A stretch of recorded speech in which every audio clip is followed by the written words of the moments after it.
Science with Folly. Kia ora, welcome to Science with Folly. Today we're going to be learning about precipitation reactions. As you can see, I've got my lab coat and my safety glasses, so we're getting down to business. I want to start by getting you to remember some key words about solutions. Remember, a solute dissolves in a solvent to form a solution. For example, I got some water here, which is a solvent. I got some salt here, which is a solute. If I pour some salt into my water, swirl it around a bit, it dissolves, and now I've got a salt water solution. And we're going to be looking at ionic compounds in particular. Remember, table salt, sodium chloride, is made up of sodium ions and chloride ions. It's an ionic compound and it's soluble. Many ionic compounds are soluble and dissolve in water, but some are insoluble. So let's look at these precipitation reactions. A precipitate forms when two ionic solutions are mixed and an insoluble substance forms. That insoluble substance is the precipitate. So here I've got some potassium iodide solution. No, it's not P. It does look like it, but it's not. It's got potassium ions and iodide ions freely floating around in the solution.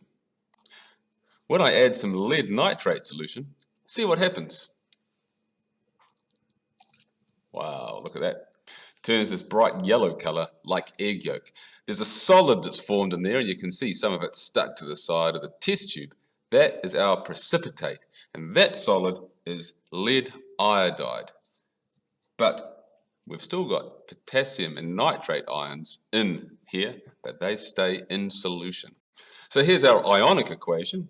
I've got lead ions, iodide ions, they react together to form lead iodine. This little S means solid, and this little AQ and this AQ means aqueous, means it's dissolved in water. But as I said, the potassium ions and the nitrate ions, they stay dissolved, they don't react, and we call them spectator ions. Now, not all ionic solutions form precipitates. I've got some barium nitrate in here, and if I add some sodium chloride, watch what happens. Nothing. There's no precipitation reaction. But here's another one. I've got some copper sulfate, and I add some sodium hydroxide. We get a nice blue precipitate forms. So to recap, a precipitation reaction occurs when two ionic solutions are mixed and a solid substance formed. That is our precipitate. Hope you learned something. Remember, you're probably going to have to go back to revise how to do ionic equations and get those sussed.